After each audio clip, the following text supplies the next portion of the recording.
All right. Well, hello, everyone, and welcome to Season 5 of the TFTuesday Podcast. My name is Zill. It's great to have you all here in the illustrious year of 2024. We're actually recording from the past, so listeners, you will have a much better view on what the hell's happening over there than we do. I hope that things are nice and easy breezy in 2024, even though I doubt that's actually the fucking case. I'm joined by my illustrious co-host, k-libra. How are you doing, k-libra? I'm ecstatic and a little sad, but very happy.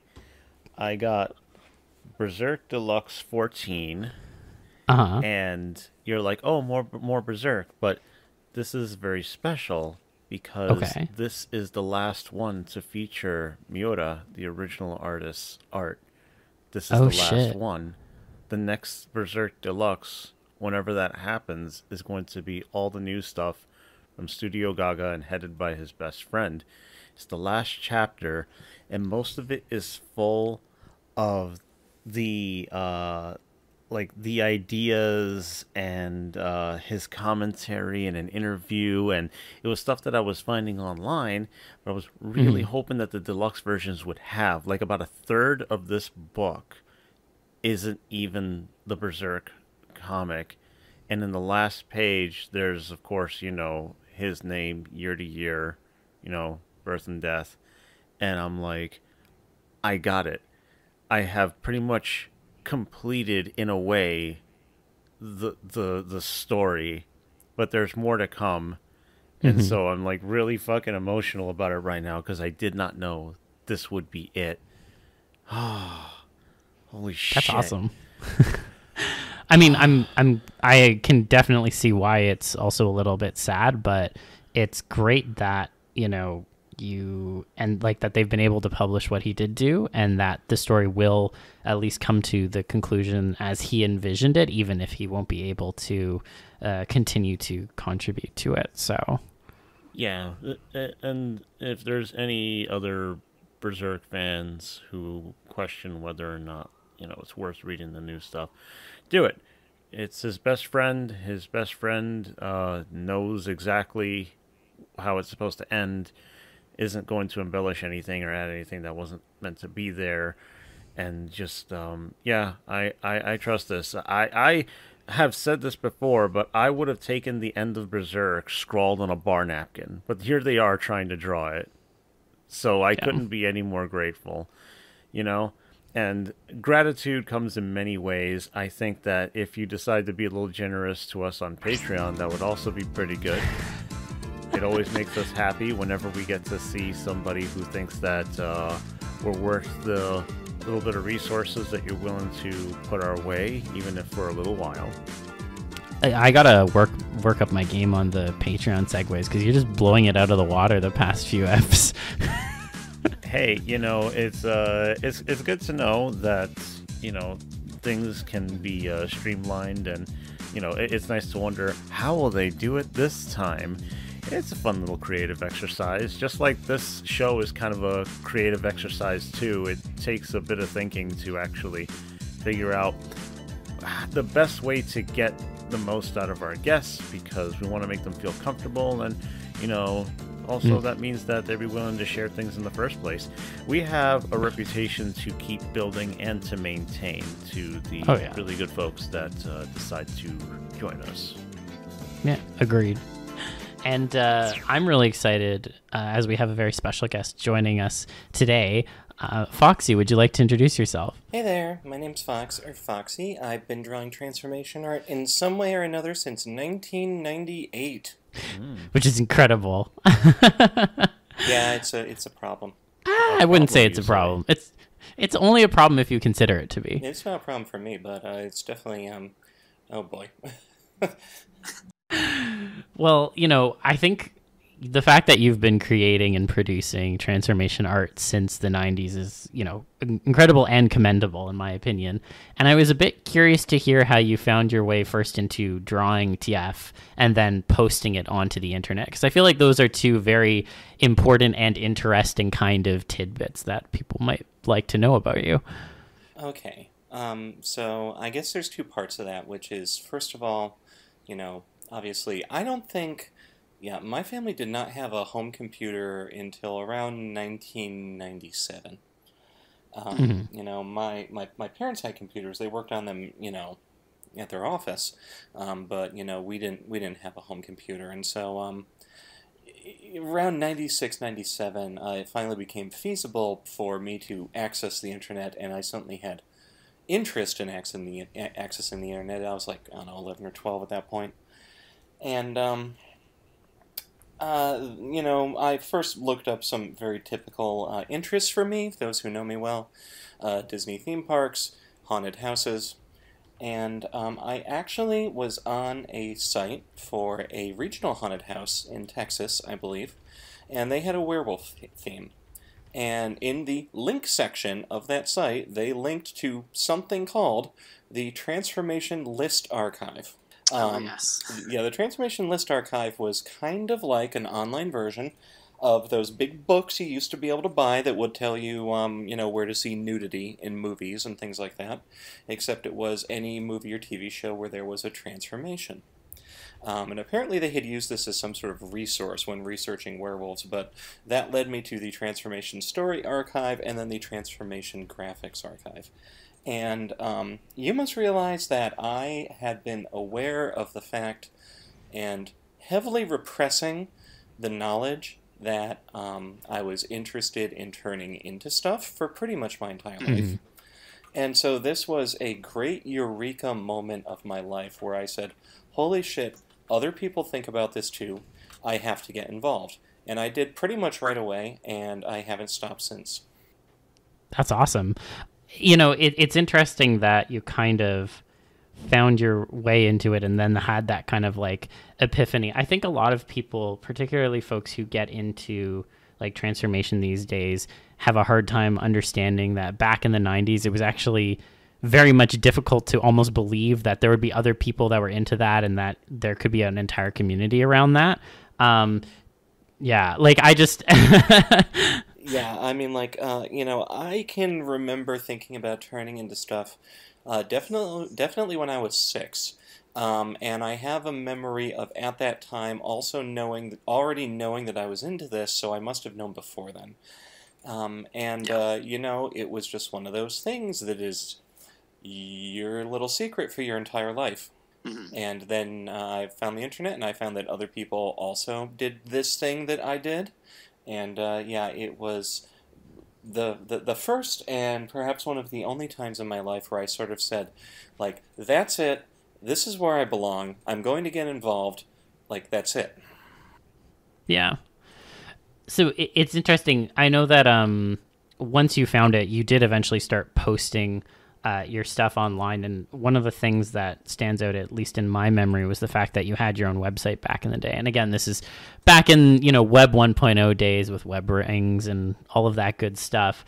So I was curious what the experience was like to kind of run your own art website and also like be hosting all of this kind of content, and I guess give some context and background for those of our listeners who have only ever known TF art through like Fur Affinity and Shitter and all those other websites. So when did you first find my standalone art website, if I may ask? I found your stuff in 2006. Okay, 2006. All right. You must realize that the reason why I had my own site is because when I started, everybody had their own site. It was really the only way to do it. There were what you see or what you get editors, very limited options, GeoCities. I actually got thrown off 3 or 4 free servers because my art was considered to be too adult. I got banned from Zoom with an X, remember them? Yes. I got banned from Zoom.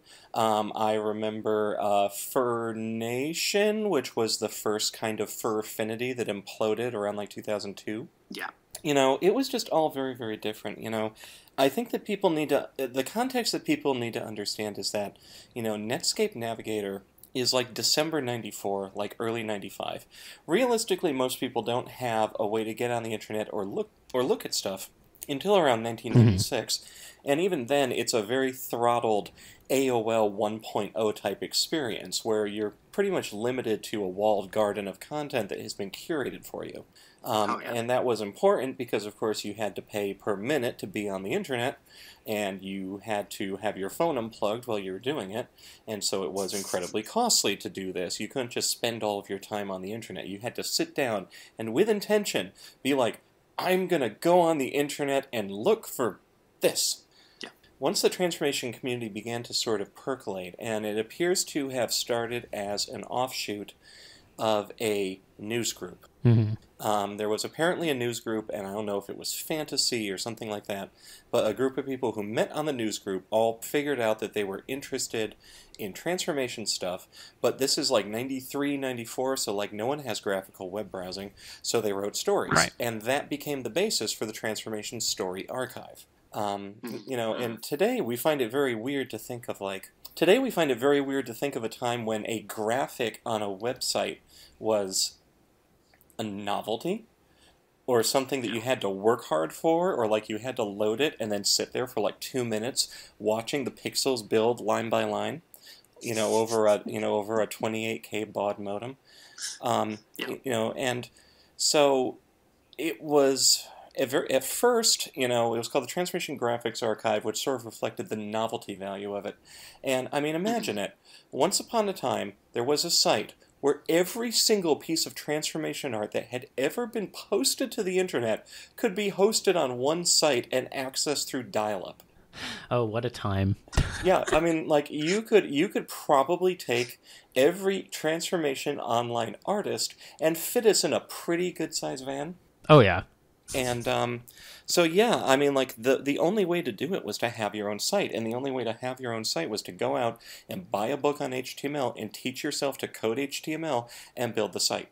It was the only way to do it. And it really was a full-time hobby. I mean, I think back to in college, like 2005, 2006, when I was updating every single month, and I'm like, how did I have the time to do it? Because, I wrote everything in Notepad. Uploaded through an FTP protocol, scanned everything, on a flatbed scanner, spent at least some time editing it so it looked decent. It was a full-time thing, and there was a forum called the TF forum. It was a CNAC forum, and literally everyone was on there.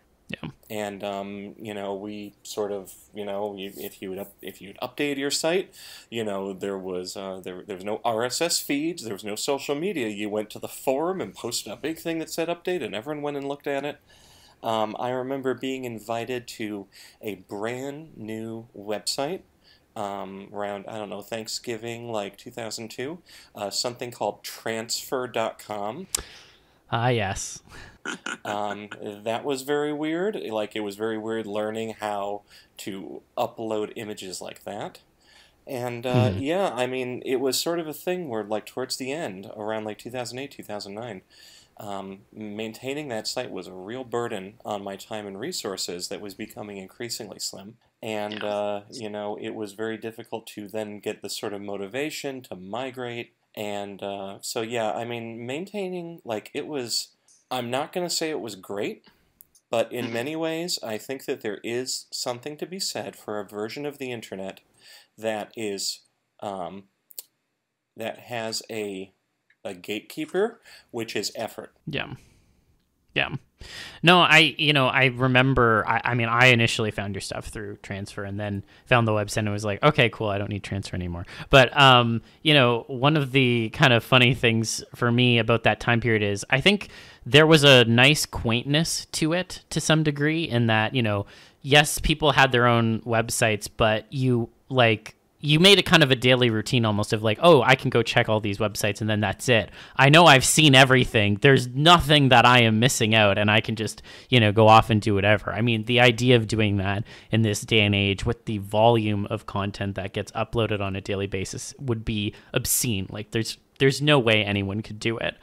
And so when it comes to that kind of effort point, it's also, it did take so much more effort to actually run a website. Like you said, like teaching yourself HTML, scanning, having to fix because, scanning images back in the day never was like a one-to-one. There were always going to be little artifacts that you had to correct out and all of that stuff. I mean, it really just was such a different time. And I guess, obviously effort was a big part of why, you didn't really have enough time necessarily to keep up with it anymore. Do you ever still miss having that, or are you just glad you don't have to have that kind of effort and output to maintain your own website? I'm pretty happy with the amount of curation that's provided by a lot of the art websites. Obviously it comes with limitations. We can talk about this later, but when it came time for me to start, sharing the transformation art I've been doing again, it was a real question where I had to sit down and say, do I build a site? Like, do I actually build a site, or do I just integrate into the mainstream of, how this stuff is posted? And ultimately I decided that if I spent too long thinking about it, I got too many hobbies as it is. Like, I went through the I went with the path of least resistance. Yeah, that makes sense. I gotta say that there is something really nice about having all that back end stuff. Oh yeah, I miss being able to control the aesthetics. Yeah, like my site had towards the end it had such a cool like mid-century diner thing going on, which is which is just like entirely my obsessions, and I could control the way that you scrolled through a sequence, and I miss that. Like, I really miss that ability to curate the experience and immerse people into a world where everything's themed to what the content of the site is. Mm-hmm. Yeah, I did really like the theming that you had going on there, and the whole like menu, so to speak, of the different phases and such. It was a very cool concept, and it kind of harkens back to I think the one kind of, or I guess the two kind of websites that come to mind that still at least somewhat exist that kind of try to mimic that are things like Tumblr, and then I guess not really around anymore, but like MySpace did kind of have that you can customize stuff. Yeah. But but it was shit with MySpace. Yeah, it wasn't focused around displaying art or having a gallery. It was more of a social thing, but you still had that element of freedom with it. Yeah, I was like, well, would it be possible to take a sort of image boru, shell, and sort of put it inside a site, that I'd be pleased with, and literally, I spent a year contemplating this, and ultimately I was like, I give up. I just need to start posting stuff, or I'm never going to do anything. Yeah, yeah, that's a relatable mood. I guess I'm also curious then. So obviously you've talked about kind of how you got into it, what it was like running your own website, what you kind of had to navigate. I guess I'm curious, did you find it was tricky to kind of build a following or community through your own art at the time, or because of how contained it was, you felt like there was a kind of overarching community or following or what have you that you were able to build up quite easily? Yeah, so when I found the transformation community, it was very different. Everyone used their real name, and I was sort of on the bleeding edge of a group of people who came in who sort of began using furry type names, and sort of using nicknames and handles, and having anthro characters. That never happened. When I first started looking at transformation, everything was just a human turning into an animal. There was no transgender stuff. All of that was a separate community with their own standards and centers and guidelines and things like that. And I was really one of the first to start fucking around with the formula. And sort of starting to just do whatever I wanted, because, when I started, it was basically you can turn into a dog and a deer and a fox and a beagle and a rabbit and and that's it. And so there was a good deal of consternation of us young folks coming in and sort of starting to change the rules. There was a huge amount of resentment around, this is going to be retrospectively hilarious, there was a huge amount of resentment amongst young people who wanted to turn into Pokemon. Oh my god. This was like the drama of the universe for these people. They thought the community was ending because people wanted to turn into Pikachu. they were mostly sort of like older, and Gen Xers. And you sort of think about the early days of Pokemon when it was very kid-centric, and there was also a lot of suspicion of anime. Yeah, I mean that was probably one of the original like online backlashes I can remember, as people showing up and drawing Pokemon transformations. Wow. That is absolutely hilarious to hear. Incredibly ironic. I wouldn't even be surprised if it was like approaching that figure, because I feel like so much of the content these days is centered around, well, I mean, also there's like 1,000 of them. So it's like every year, these games come out and they're like, well, I guess this is more fodder people to turn into, like that's where people's minds go. And I don't play the games, but I very much enjoy sort of seeing like the Pokemon roulette where like like they're scrolling by and the internet is like, who's going to be the hot one? Who's the one that everyone's got the hots for? And then it like scrolls into view like a slot machine and everyone goes, oh, it's that one. Yeah. Yeah.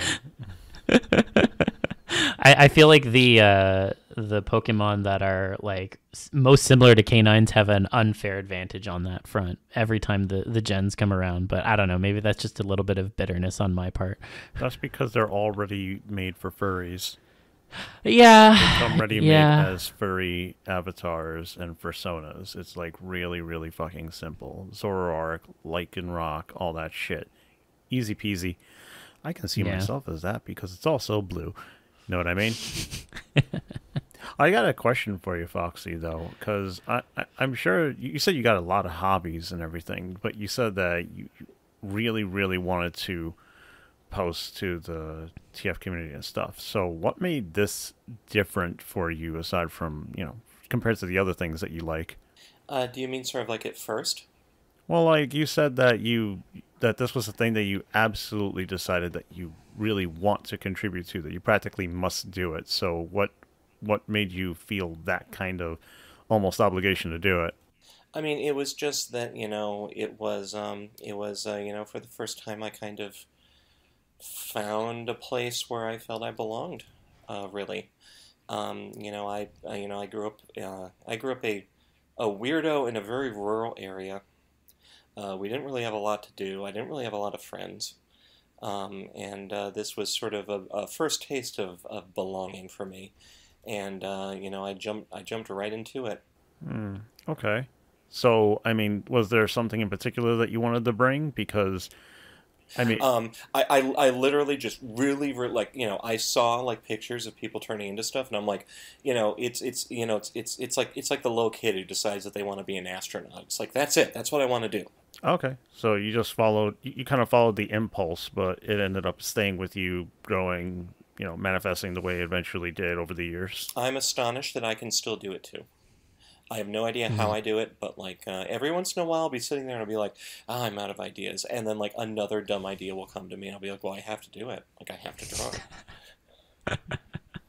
That's how creativity usually works, Yeah. But no, it's good that those ideas still flow. I mean, especially, when you think about like the time that you might stay immersed in a community, for example, like sometimes the question will become like, wow, is there anything new for me to do? So the fact that, there does seem to kind of be an almost limitless well when it comes to like takes on transformation and stuff. It's good that those ideas still flow. I mean, this morning I drew a friend of mine being turned around in a cement mixer and poured out as a cement pad. Yeah, I saw that. Oh, totally normal stuff. Or getting TF'd into printers. I know that was one you did I think fairly recently. Oh, the laminator. Yeah, no. That yeah, the laminator. Yeah, no. I was in Goodwill and I saw the laminator and I'm like, this would be a great laminator to turn into. And I sent a picture of it to my friend Gwen and I'm like, Gwen, I'm going to turn you into this laminator. And she was like, oh no. And then I did it. Amazing. So then I guess another question I kind of wanted to ask, and this I guess comes to like the TF quote unquote community. Obviously it's changed a lot over the years. And I was curious if your views have also shifted on like what the transformation community is and how you relate to it. Yeah, I mean, like, when it was very small, it was small and cute, and then, the sort of walls got torn down by a number of bad actors in the community. And at that time, it was really weird. It was like 2002, 2003. Like, the internet was sort of starting to fragment, but then also new people were starting to come in. Yeah. So it didn't have that small club of nerds thing that it used to anymore. .com bubble had already burst. And, it ultimately what happened was that pretty much the transformation community got sucked into the furry community. Right. Which is, it was not the original form. It was like there were furries and we knew about furries and there was transformation. And pretty much everything just got absorbed into this umbrella of furry. And for a while at first, I feel that it was not really a very good match. Because, the furry community was, particularly in the late 90s, notoriously toxic. And the transformation community, unfortunately, got extremely toxic as well around the same time. And things just got very rough for a while, but I was very pleased, because I bounced pretty hard, due to reasons, at a certain point in my life. And I was very pleased when I came back, where things were much more chill. People were not as angry, which perhaps seems astonishing to say, but it certainly was my perception. It remains my perception. I'm very pleased at sort of how chill and tolerant the transformation community in general is these days. Yeah, no, I think that's a good point, and it's funny. I think because of perceptions around the internet as it is right now, I think a lot of people feel like, oh, well, the internet's like worse than it's ever been. But I think people, because they either weren't around or because, it's receded into memory, I think people forget how absolutely god awful a lot of like fandoms and communities could be in the aughts. Like from my memory, at least, I think the period between like, I don't know, like 2004 to 2010 was just like god awful for like actually having communities online in terms of interacting with people. And, obviously I have my own qualms with how things are now and, the way in which the internet has been reformatted and re-centralized into the power of a few, fucking dipshits. But, the fact of the matter was, I do think that the discourse has at least gotten better from then. Not saying it's like perfect or great. I have plenty of qualms, but to your point, I think it is much better than it used to be. Yeah, and it was particularly tough being someone who drew weird stuff. Someone who sort of lived in her own little bubble, and it was also very hard being pretty much the only person in the transformation community in like 2006, 2007, who was out as being trans. Now, today, like, that's like a day ending in Y. Like, everyone in the transformation community is trans, seemingly. Certainly almost all the artists, but like, at the time, this was a big deal. This was a really big deal, and I got a lot of blowback and a lot of personal attacks, and it got really ugly. Yeah. Oh, geez. Well, I guess to that point, one of the things that has always stood out to me about your work, if you look at it kind of like an entire body, your tastes have really evolved over time. And I know some of that can correspond to some of the changes you're making in your own personal life.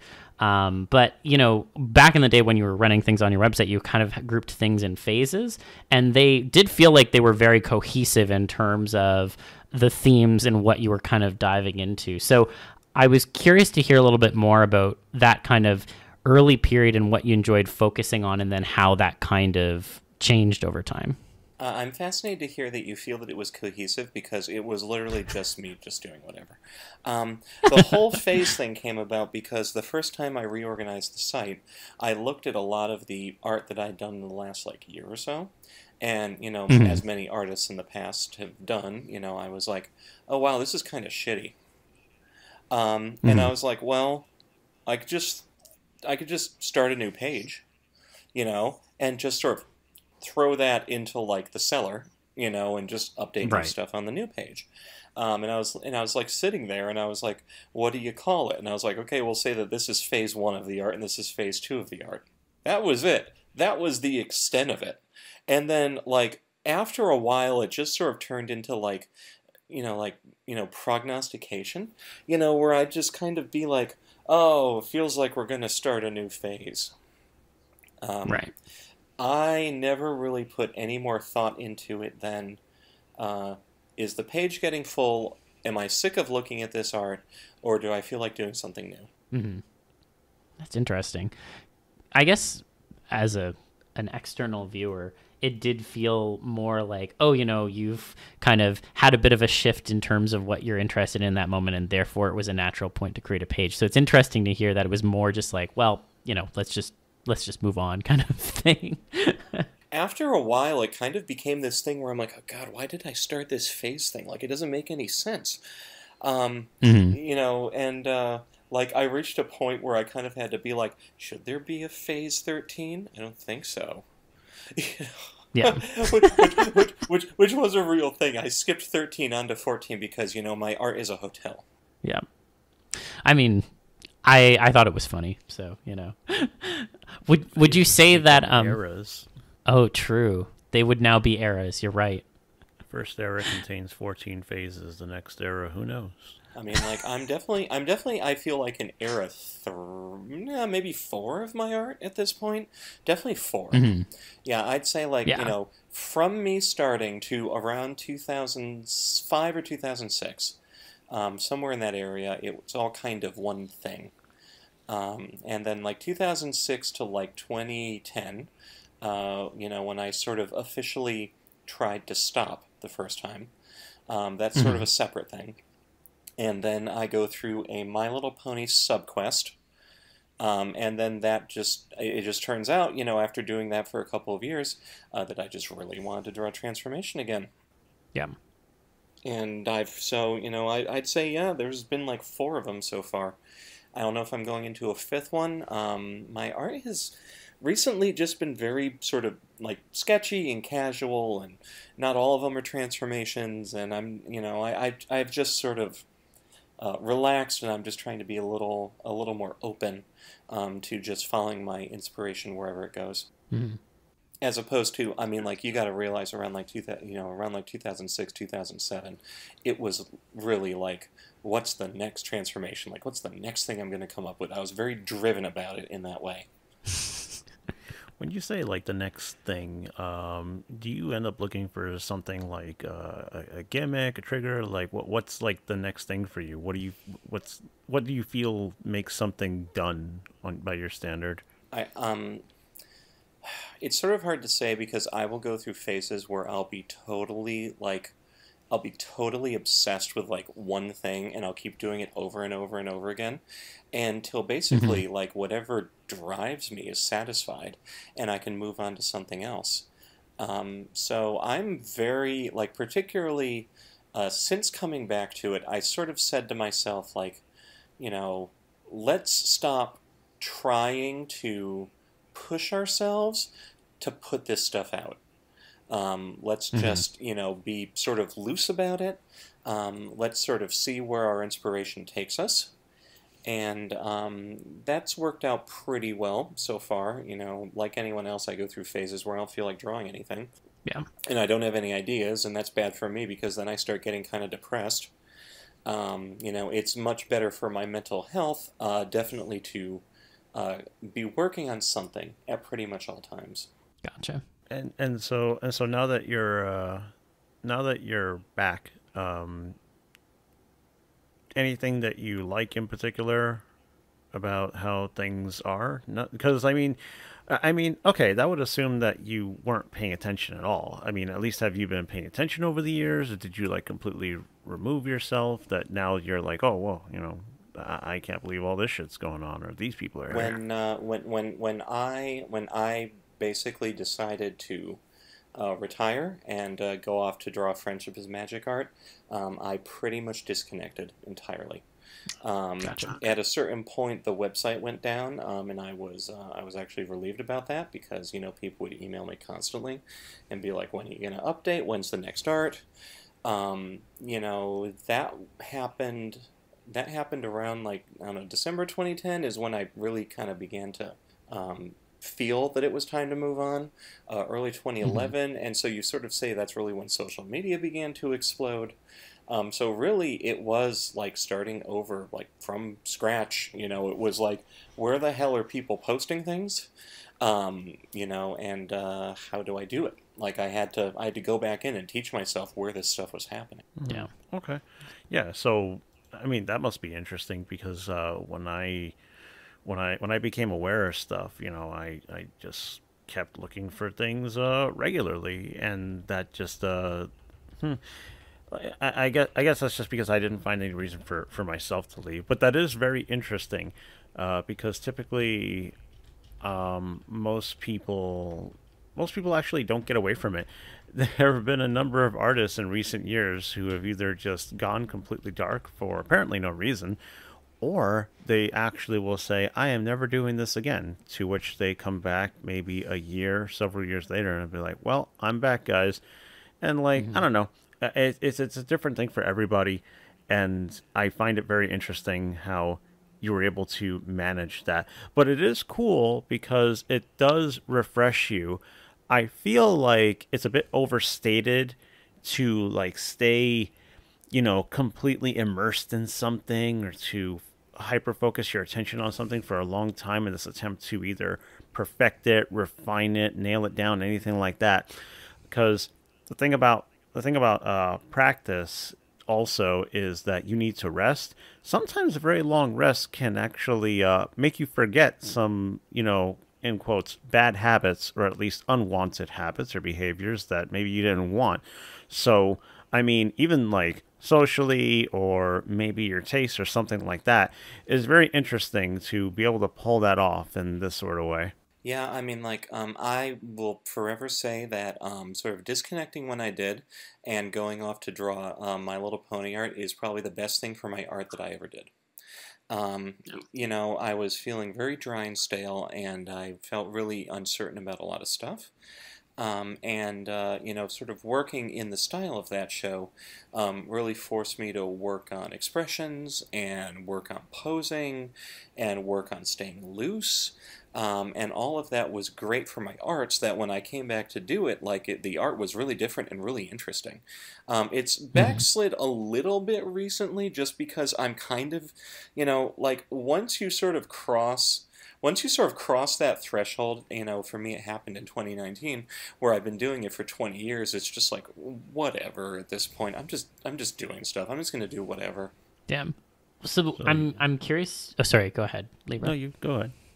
Well, I was just going to say, you know, I think one of the things I can say as well in terms of the time progression has been that your tastes have, you know, evolved. And in particular, I think especially more recently, and as well, I think in kind of the lead up to that, there's been a lot more emphasis on things like character TF, Disney TF, obviously a lot of TGTF, inanimate TF, that kind of stuff. So I was curious if you had kind of an ethos behind how your tastes have like changed over time, and if there were like specific like impetuses behind, you know, your shift into each one of those. You see, I don't see that as true because I always was doing character transformation. I posted the very first one on the internet. It's a Robin Hood transformation. I posted on Fur Affinity, and it's up. I posted on Transfer, and it's up on Fur Affinity. Like that was the first one. Like that was considered to be both risky and in poor taste when I did it. However, you know, the original thing that I can remember, like wanting to turn into, and seeing it and thinking to myself, like consciously, I want to turn into that, was the character Kit Cloud Kicker in Tailspin. That was 1991, and I would have been 6. So, like, character transformation has always been my thing, and inanimate transformation, you know, I was messing around with that very early. I did a vacuum cleaner, I did a light bulb, I did some rope, I did some blow-up dolls, whichever I did in those days, still do, a couple mannequins. So, I don't know, I feel that I've actually stayed remarkably true to the kind of Foxxy transformation universe of, like, you know, the stuff that I like. Mm-hmm.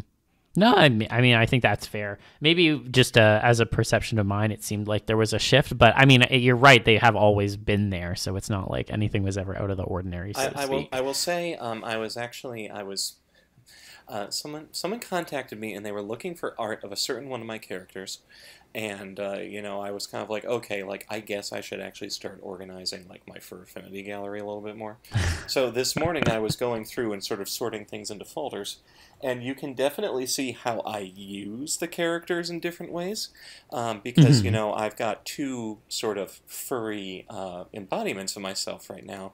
I've got the shark and I've got the hippogriff, and if you go to the fur affinity gallery that I just made and you look at the hippogriff gallery, you can see how I use that form to turn into the weirdest stuff that I can think of. And the reason why I did that is because I actually started doing that with my lemur fursona all the way back in 2007. And the reason why I did it was because I was trying to fight the negative reception that would await anyone who dared to draw like an inanimate transformation or something even slightly esoteric. You'd get flamed, people would show up and say terrible things about you, and so I was like, no, I'm the one transforming and I like it. Right. And so I sort of did that just in an attempt to kind of force I sort of just did that in an attempt to force the conversation to shift, and I've still done it. So I mean, yeah, you can go see all of the really, really odd stuff I've turned into, from a hippogriff. Yeah, that makes sense. One of the things that I know that you've mentioned before in terms of some of your focuses, or at least one of your quote-unquote new focuses, has been around like age changes, and that's been more of kind of a recent thing. So I'd be curious to hear a little bit more as to the thought process behind that, or what kind of inspired you to start going in that direction. Well, it's more appealing the older you get, so there's that. Fair. It sounds stupid to say, but it's true. Around about like 2014, 2015, I sort of began to say, okay, like I'm drawing transformations again. What's something that I never did that I'd be interested in figuring out? As you know, there is constant hysteria about, age regression and babyfurs on the internet and things like that. I have never liked that kind of art, and I wanted to understand why I didn't like that kind of art. I wanted to know what was the thing that was turning me off, and if I could find that and isolate it and tear it out of the idea of an age change in a transformation, could I find a more appealing form of it? Right. So I basically, and this is my old commission artist instincts, where if someone would commission me, even today, I go through their favorites and I troll through their favorites until I figure out what it is they actually want from me. Like, what's the unspoken angle behind what they've asked for? And then I'll do my best to deliver it. So I spent a lot of time looking through baby fur stuff, and some of my friends who are baby furs, and talking to people who are involved in the community, and talking about the way that they interact with one another. And what I walked away from that feeling was that the thing that makes people well, there's a couple of things. The obvious one is diapers, which is a whole separate thing that we're not going to get into. But I feel that a lot of the people who are into that sort of age play infant area are into it because it's because it's a responsibility loss. Because you basically can't do anything because you're a fucking baby. And I think that's why it turns people off so much. So then I began saying, okay, well, what does our society deem to be a sort of a positive conception of a younger age? And I basically landed on like movie teenagers. Right. And I began messing with it, and people began to respond to it really, really favorably. And I was like, ooh, I figured it out. Like, I found a way around it. And so, that's sort of been something I've been messing with recently. And I don't know. I think it's interesting. I think it sort of opens up a different kind of discussion about a kind of change that you can have. And I'm very careful to keep everything, G or PG. I'm very careful to keep everything sort of positive and light and whimsical, so that I can't be accused that I'm doing porn or anything like that. I don't draw genitals anyway; they bore me. So yeah, that's been sort of the thing that I've been sort of drilling down into relatively consciously for a couple of years. Okay.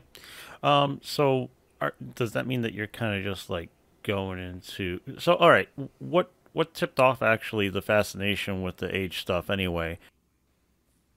It really was a personal challenge. It really was a personal challenge.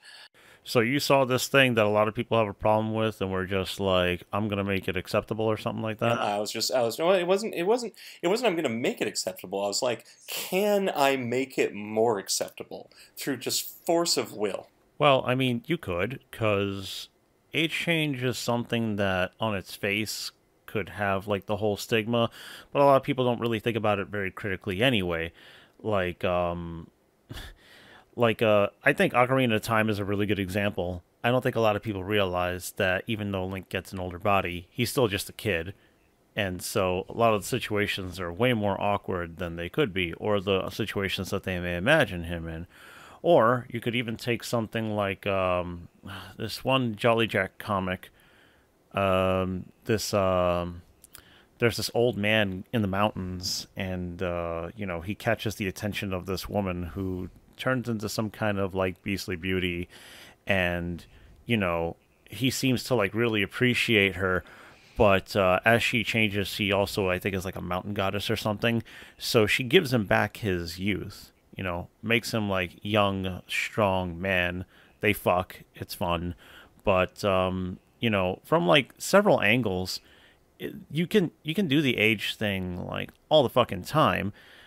The problem becomes where you're doing it, if there's a problem at all. So, I mean, I suppose that in the bubble of, like, what is the TF community, you're thinking, what am I going to do to push this even further into a place of acceptability, if I'm interpreting any of that correctly? Yeah, I mean, it was more like a sort of personal thing to see if I could come up with stuff that resonated with me. Oh, trust me, I understand. It's the same reason that I decided to do more Pokemon stuff. I wanted to see if I could find the appeal for me, which I started to, and now I understand what was missing for me. But my reasons are different from like what yours might be. So that's why I figure I ask anyway. Personal challenge on its face, I completely understand. Yeah, it was. I mean, like now it's I've now it's sort of developed into a bit of like me and my friends sort of messing around with our teenage characters, which now has its own fur affinity page. And just sort of, enjoying, like, sort of just having wholesome interactions and sort of removing it from that transformation context that it was originally created in. So no, it's been interesting. It's been interesting personal exploration, and also a kind of attempt to sort of reverse engineer why a lot of that might, why a lot of the way that that's represented in the furry community, not necessarily in the rest of the world, might have been like such a sticking point for so many people. Okay. Yeah, I gotcha. There can be like an entire episode about this stuff alone, but I think that I think that your approaches to this are probably why you keep making work despite, surprising yourself. Because, yeah, if you're going to keep looking for things to challenge you and you're constantly looking outside your own, your own boxes and shit, then, yeah, I mean, of course. Yeah, it's a healthy kind of thought process, I think, to have when it comes to these kinds of creative endeavors. Yeah, and sometimes it leads you to really weird places. And, like, that's good, Yeah. Oh, absolutely. I mean, I will say personally that, every year I've been in the transformation fandom, I've eventually like found something new that I could be into. So, I think so long as you kind of approach these topics with an open mind, you can really learn a lot of things about not only other people, but about yourself. And, I think one of the great benefits for something like the transformation community is it does allow for a decent amount of at least artistic introspection into yourself. And then kind of there's a way to then kind of put that back out there as like, this is an expression of the introspection that I've done for other people to see and potentially chew on and also introspect onto. Yeah, I mean, like, a lot of my art that was done, right around the point that, I became aware of my gender identity, was very personally transformational for a lot of people. I probably caused more real life TFs than anyone I know. Yeah, I think that's probably an accurate statement. I guess one of the other things that I think you've had to experience in terms of a personal transformational level is how you had to kind of switch from traditional to digital art to some degree. Not to say you don't still do traditional art, but obviously there was a bit of a transition on that front as well. And so I was kind of curious to hear a little bit about how you kind of navigated that and how that kind of impacted your art process. Well, I always had a lot of trouble with drawing tablets. Because I couldn't see the drawing. Like, I couldn't look down and see the drawing. And, like, it sounds stupid, but it was a big turnoff for me. No, I understand that. There's a lot of people who, had to actually get accustomed to that. To orient yourself with something that you're going to be working on and not look at that thing is a thing in itself. It sounds really elementary, for instance, for people who always play video games or have been doing it for a long time, but to know where all the buttons are and just assume that shit's going to work the way you want it to, that's not how it works when you're starting, and that's especially true with things like drawing tablets. Mm-hmm. Yeah. So yeah, I just kind of kept doing my thing. On pretty much computer paper with pretty much the same pencils I'd always used.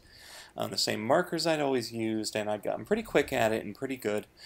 And obviously, there's drawbacks to doing it traditionally as well. It's not as if you start drawing. If you started drawing digitally and then you began drawing traditionally, it's not like you'd be sitting there going like, oh no, this is real life. I'm finally seeing color the way it was meant to be seen. And I was always really irritated how the art, which would be amazing in person, just couldn't become digital. You couldn't see it in the same way. And like, I can't do a gallery show for fetish art yet. So, I was always very, very frustrated by all of those things. And so at a certain point, a friend of mine was just like, listen, I've got an iPad, I've got an Apple Pencil, why don't you come over and just try it? So I did, and I liked it, and I thought about it for a couple months, and I bought myself an iPad, I bought myself an Apple Pencil, and I began the process of just hacking away at it. And yeah, it's infuriating when you're an artist, because, I draw something on the tablet, and I'd look down at it, and I'd be like, it doesn't look like my art. That is why custom brushes are huge, and why digital art is its own difficulty to learn and transition into from traditional. For instance, Honey Bear, the artist who very kindly helps us with a lot of the art that everybody's seeing now, they love they love textures. I've seen them do traditional work. I've seen the kind of art that they like, in comics and other things. And yeah, they had taken the time to work out how they want their digital canvas to be prepped and what kind of brushes they like to use. And it's taken them a while, but they're getting there. So it really does have this this appearance that but you have to work. You have to work for that, and for it, yeah.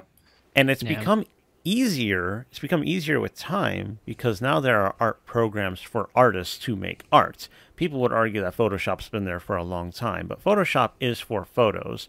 The fact that people could manipulate it into painting with it digitally was a feat in itself, and it still kind of is, even though they've begun to recognize that artists use it that way, it's still a very difficult program to get a decent handle on. Never mind actually master.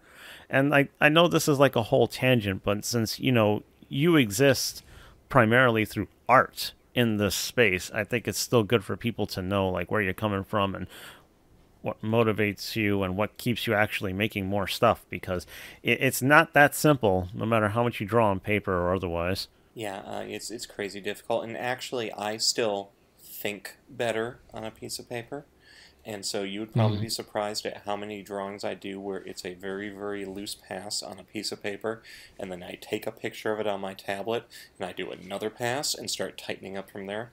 Yep. Yeah. That's a good way of doing it. I've planned a good number of commissions in my sketchbook that are still around, and then, put them up into a digital space for me to do whatever.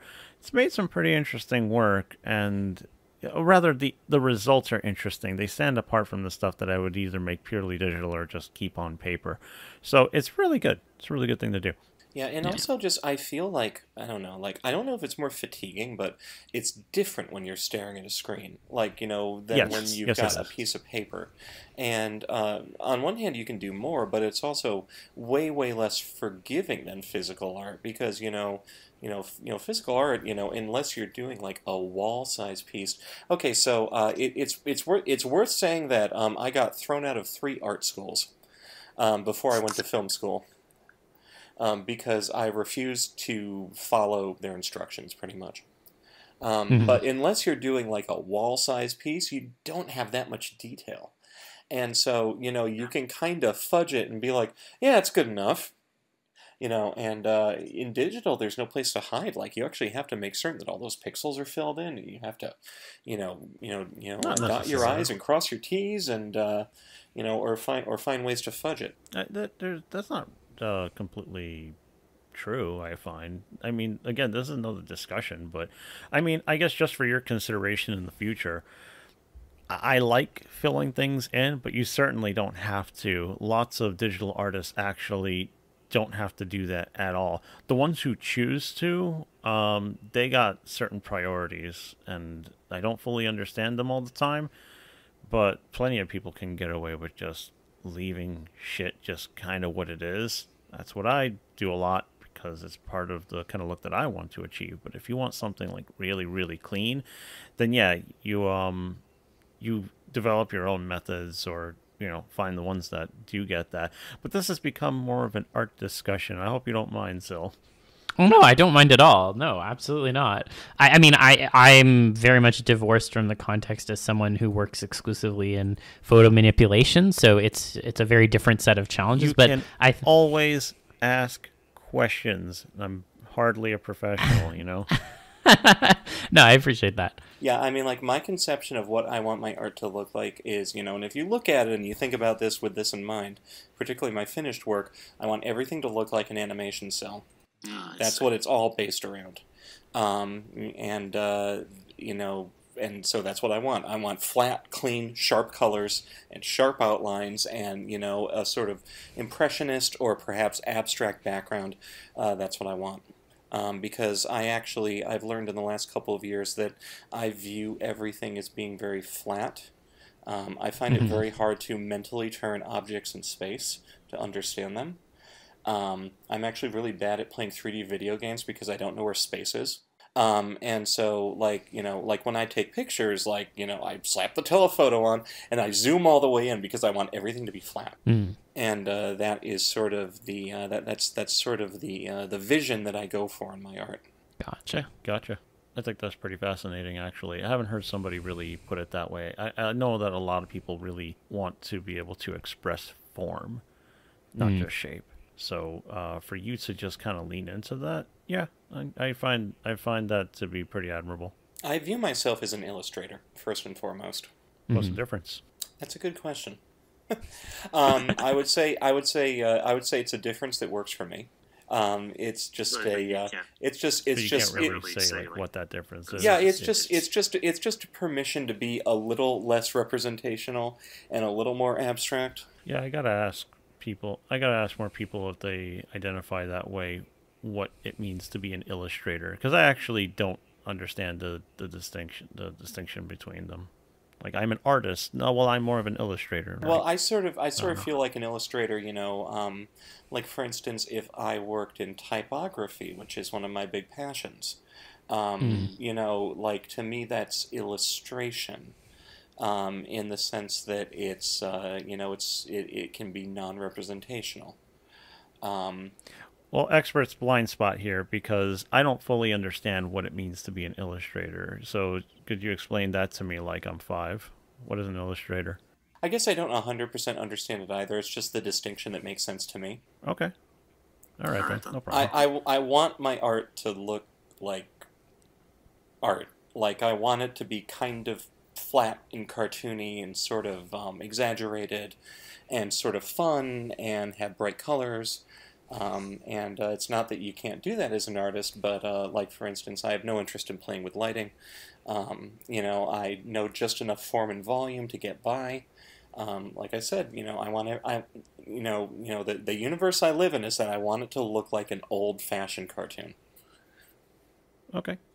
I'm pretty fascinated by it, but I will not drag this topic out any longer than I already have. Hey, I'm happy to talk art theory all the time, and in fact, this is why I got thrown out of 3 art schools.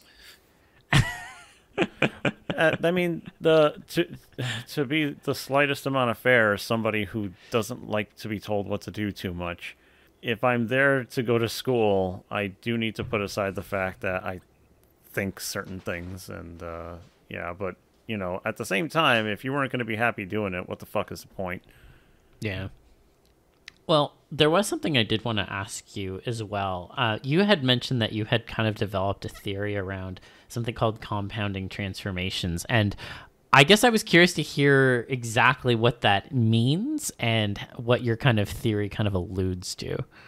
Yeah, I don't know, this is, once I sort of began messing around with the age stuff, and I began integrating it into other kinds of transformations, I began noticing that, like, it had a sort of like zing to it that my art hadn't had in a while, and that might just be that it was new to me. Totally fair. But I kind of feel like there's these different tiers of transformations, and transformations ultimately are basically like fucking with people, and so there's sort of like the body sphere. So you can change a species, or you can change a feature, or you can change a race, or you can change a gender. All of that is the physical body. And then there's, the next feature past that we might call, the cultural conception of the soul or the mind. If you start changing someone's language, or you start changing the way they think, that's sort of like a next level. And then there's a third level past that, which is, if you start changing, like, the world, you start changing reality and all of that starts warping. And I've noticed that when you get, like, if most people a lot of people just sort of stay focused down on the first level, sometimes the second level. And of course, I sort of feel like each one is sort of like a point. Because transformation is the only kink that I know of where you have to start with the opposite to get the effect. So, if you want to turn into a frog, you have to start with something that's as far away from a frog as possible. Oh, I see what you mean. Okay, yeah, that makes sense. Yeah. So it all has to do with contrast, and I've noticed that if you can get 2 or 3 points on the body, and then maybe 1 or 2 points, in the sort of mental space, and then you sort of throw in a reality change, somehow it all kind of compounds into this additional level where instead of just fucking with like a body or a mind, you're kind of like starting to fuck with like values and assumptions. And I think that's really interesting. That's the best way I've been able to articulate it, but I'm really intrigued at the way that makes me feel and the way that makes other people feel. Gotcha. Okay. That's really interesting. I guess I hadn't thought of it from that perspective, but you're right in the sense that each of those kinds of tiers are are basically like going deeper and deeper into kind of the TF hole, I guess, so to speak, in terms of like how much are we changing, how far does it go down, and how much does that affect not only the person themselves but I guess the world around themselves. And I guess when you go into, you know, the third tier, for example, you know, with like reality changes and stuff like that, you really are not only changing the person's own values, but like the values of the world around them. And yeah, which is really interesting. Yeah, the one of mine that like really like typifies this right now is on Fur Affinity. It's a piece called retro something or other. It's me at a retro game convention, and I pick up a ColecoVision. And it's a modern ColecoVision. And I'm sort of sorting through the accessories, and as I do it, I turn into a young raccoon boy who's being bought a ColecoVision on his birthday by his father. Oh. And like at that level where you combine all of those things, you can actually create like an additional subversion, which is the sort of like birthday thing. And I don't know, like it fascinates me, and I don't know like where it came from in my brain, but that's sort of the tickle that's interesting me recently. Okay, I see. And so I think it seems like you think about this stuff a lot. I think about this stuff a lot. Yeah, and you know, it sounds like a silly thing to be told. I suppose that makes me wonder about the level of personal investment. That's something like you really strive for, really want, right? Seemingly more than anything, or does anything even come close? Is this your thing for you? The kind of thing you live for, even? If I tell you that I went to college to study film, will that explain the level of theoretical involvement? No. It does for me, but I mean, you could say that, but you know, I never really know what people are doing. That's fair. Yeah, no, I used to have a series on my physical site called Aspects of Change, and it was basically a sequence that was blown apart. And that was actually based on theories of vision that were espoused by experimental filmmaker Stan Brakhage. Okay. So yeah. No, I think a lot about this stuff. Okay, good to know. Man, yeah, there's plenty to talk about with all of that. And I like to ask that question to people, mostly because everybody's investment and desire for it is different, based on different things, you know, pretty much bred through different circumstances, and every answer has potential for something to talk about, consider, something I never knew before, something I never thought about before. Yeah, I am the kind of person where if I have an idea and I'm not happy with every aspect of how that idea will be executed in a transformation, I won't draw it. And sometimes years will go by, and then I'll find the one thing and be like, now I can do it. So typically you aren't too whimsical with your work. You're mostly, how should I put it? You're very structured. Yeah, well, I really feel that there's gotta be a good hook. I mean, if it's just a loose sketch, sure, I'll do it. Like, you know, but if I'm gonna do like a full-on sequence, you know, and put all of the work into making sure that everything flows properly and putting in the background and coloring, I want it to be a, you know, like a bulletproof concept with a good hook and a surprise in there somewhere. How much of this is for you, and how much of it is it for 100% of it is for me. Okay, but you know, with the idea of like a hook, a concept, something from all over, that's also for like other people. That's the kind of stuff that people talk about when they want to get others involved with their stuff. So that's why I'm asking. I guess, but like I've always, my approach has always been that I draw for me and everyone else is invited. Okay, got it. It's just that I often don't think of if I'm being completely selfish, I'm not thinking of hooks. I'm not thinking of anything like that. I'm thinking of like, well, what do I want to see? And I don't really articulate it as finely as you seem to do it with your work. And that's what I go off of most of the time. Sometimes I get pretty structured, but it's not the typical thing for me, at least not in recent history. I mean, I will also say that there's definitely times where I draw something just because, it's going to be hot and that's it. And that's enough. Yeah. That is 100% okay and good. That is the power of being an artist. It's like, well, no one's drawn this. I guess I better do it. Yeah. But when you see my longer pieces, and there's a lot of care and attention put into them, and I've sort of gone all the way down into the background and the detail, and I've really thought about it. There was a lot of intention and consideration and planning and thought into the form of the piece.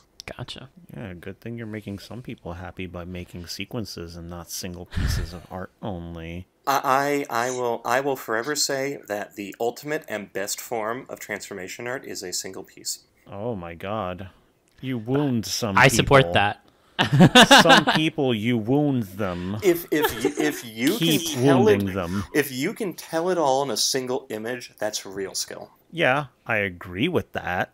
Yeah. I think we're harping on this a little bit because there's been some discourse lately about people being like, oh, this should be like a whatever sequence, or this should be, this should have more parts. Is there going to be more? Is there going to be a part 2? Blah, blah, blah. So this has been the start of my fucking adventure into this.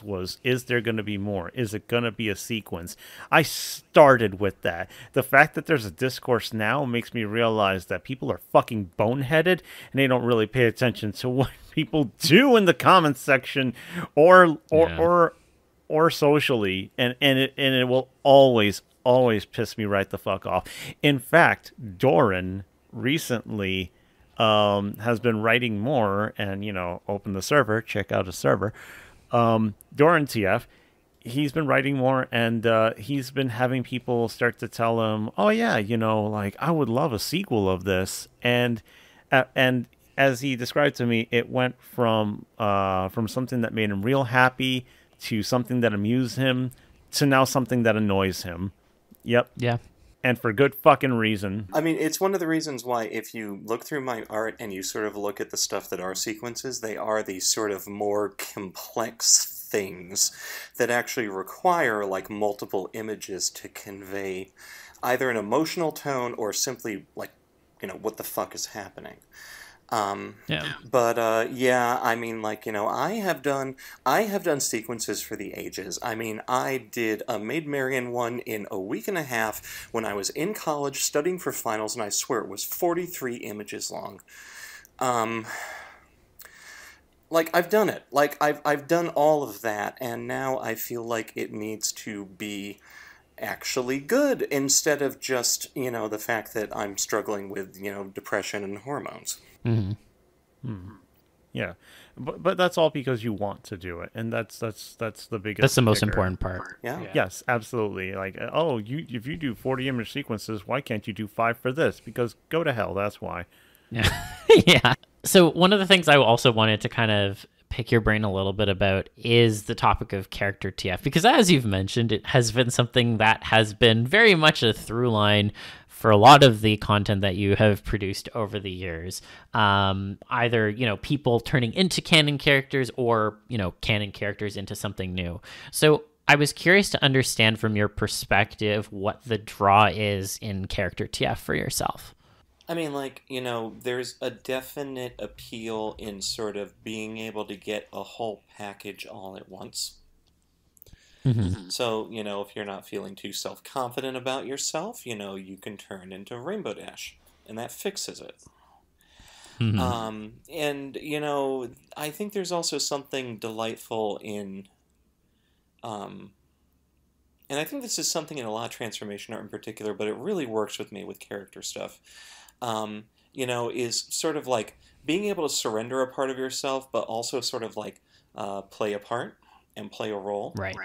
I feel like, if you were to turn into Rainbow Dash, then you might suddenly start being irrationally compelled to, like, race people, and you might get more competitive, and, like, you're still you, but the whole thing is moving through this window of this character that acts in a defined way.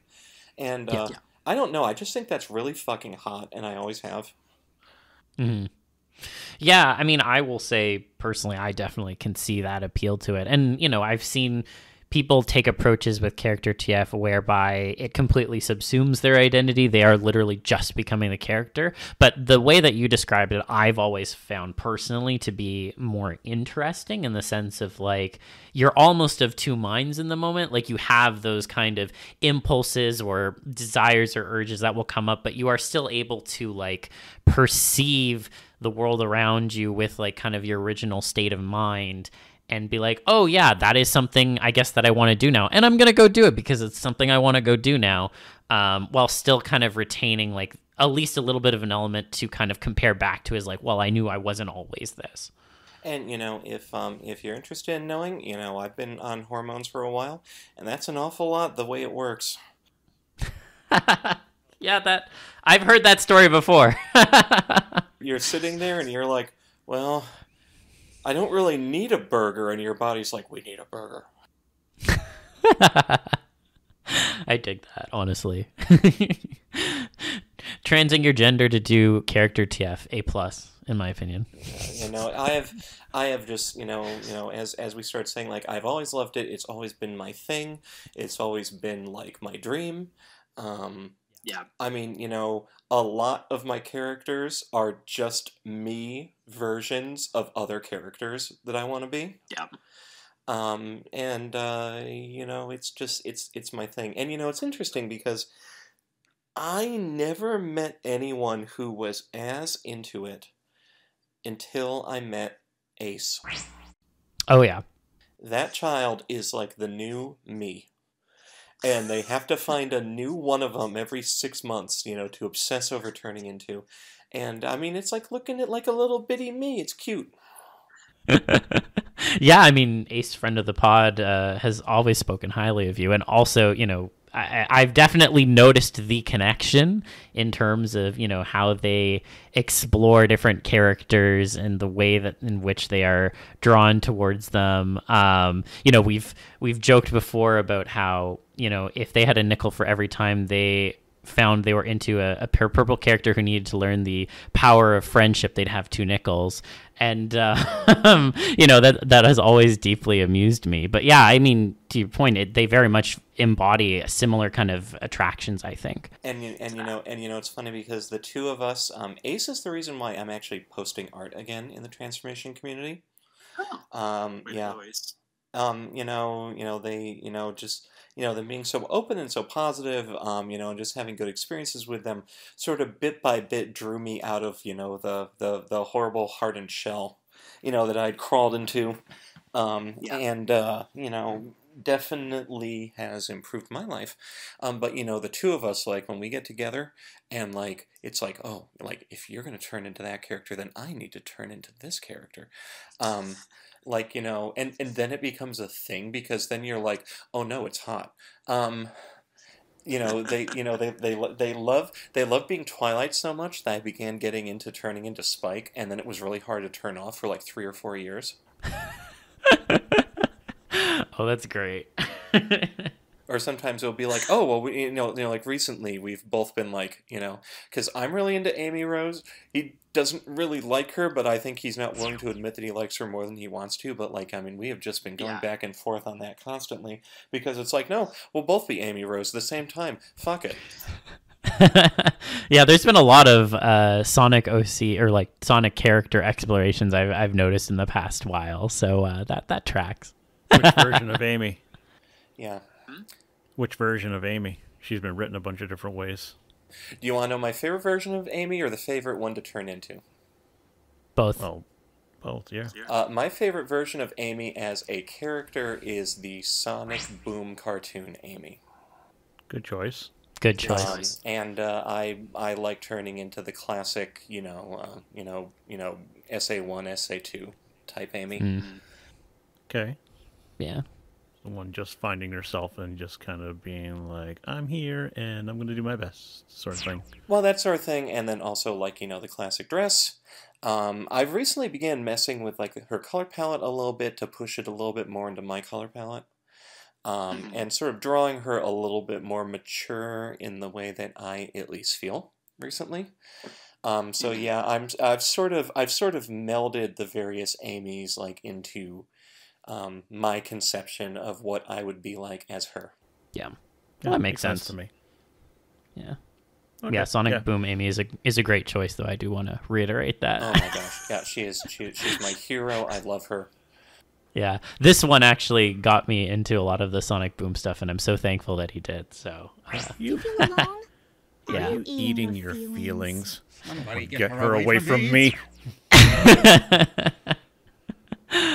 Oh man. So then I'm curious. Obviously, we've touched on a few already, but are there any like other characters who you feel like you identify with the most, and like did depicting yourself or others transforming into that like or those characters help you kind of make that connection? Oh yes, no, that is literally the story of my entire life. Okay. I found my gender identity by becoming obsessed with turning into Minnie Mouse. Mm-hmm. Amy Rose, you know, and Amy's funny because like literally it was just like, you know, well, she's pink and I'm pink, so you know I have to be her. And then it just sort of fell down this rabbit hole, particularly over the last year. Like it's really been hard for me to escape the Amy gravity. Rebecca Cunningham from Tailspin. I like Spike from My Little Pony. Very good. I like Tails a lot. Tails. Which version of Tails? To be fair, Tails doesn't change too much from version to version. I think he's got a good amount of changes, especially since Frontiers. I think Frontiers in Prime is different. I actually have not played Frontiers.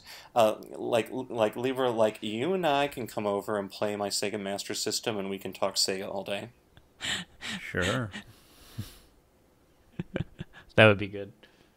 No, but Tails very much hits into that sort of like, you know, the sort of like non-binary side of me, you know, sort of like, you know, ostensibly male but can go either way. Because Tails is like 9. I know, right? Yeah. I mean, they're all like children canonically, but Yeah, they are. So implying that they're growing up as of Frontiers, and Oh, have they actually started as of Frontiers? I will spoil the game for anybody who cares. By the end of the game, everybody has an arc.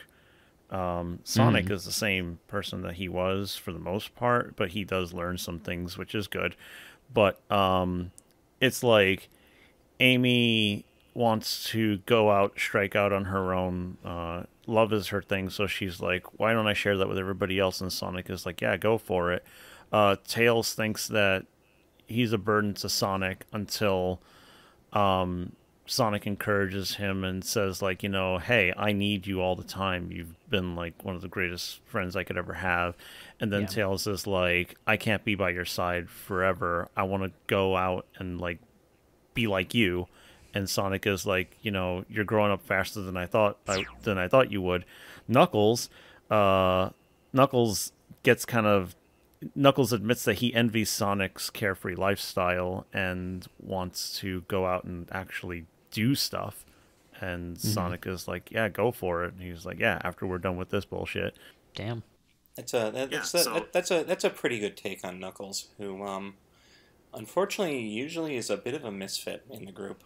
Knuckles was written well enough in a number of ways. I thought I would really hate Boom Knuckles, but they wrote him funny, and the thing that redeemed his stupid character was that everybody else is not all that smart most of the time, and his moments of brilliance are the fucking best, especially when he, you know, just outs himself as a feminist, and he's fucking great. Yeah. Oh god. That one of my favorite things about that show is how incredibly cheap it was. Like I just love that it was the same models and the same 3 settings. That's what they said. Yeah, they literally say it at the end of season 1. Just think of all the hundreds more stories to be told using the same 8 characters and the same 4 4 locations. settings. The possibilities are Something like that. That's also definitely my favorite version of Eggman / Robotnik, where he's just petty in very minor ways. He's incredibly petty. Sonic is underneath incredibly insufferable, and they can be great friends. And that's something that I really wanted to see to its conclusion. I wanted to see them become friends, because that's where they were going with that. That whole episode where he turns his lair into like a bed and breakfast to avoid paying a fine on garbage collection. Just Yep. Perfect. Yep. Sonic Boom podcast coming soon. Please bring back the show. God damn it. Yeah. And give me more Shadow, god damn it. I want to know more about Shadow too. Shadow just shows up and he hates Sonic, and I want the background on that. I mean, we already got to see Zippy. I think they would have built up on Shadow, and I want them to. I mean, like, there should have been a microphone in the room, when he comes in and breaks their bookcase. And says your shoddy workmanship is an embarrassment to all hedgehogs. Yeah. Like the bark laugh that emitted from me probably was heard from like the next state over. And for that, you shall perish. Wonderful. Move this conversation along. Sorry, I'm enjoying Are you it too much. entertained? Yes. Well, so Good. I guess I guess this has kind of been, I think, addressed to some degree, but I did want to ask, obviously some folks who've been on the pod before, Ace especially included, have noted that like character TF can be like a form of expression for them. And so I was curious if that's the case for you, and if so, what you feel is best conveyed through being like a canon character for yourself. I think that a lot of it, is that sort of like, despite the fact that you're being someone else, well, there's no better place to hide than being someone else if you're not confident in yourself. It's sort of interesting. I have a character named Miss London, and she's a 80s high-powered business CEO. And I have done like vocal like role plays as her, and like I can just say stuff as her that I'd never be able to say. And I feel like, character transformation like has that ability to just be like, okay, I can put on this persona and it's just fun for play. That can be a pleasant way to supplement perceived failings in yourself. Right. So there's that.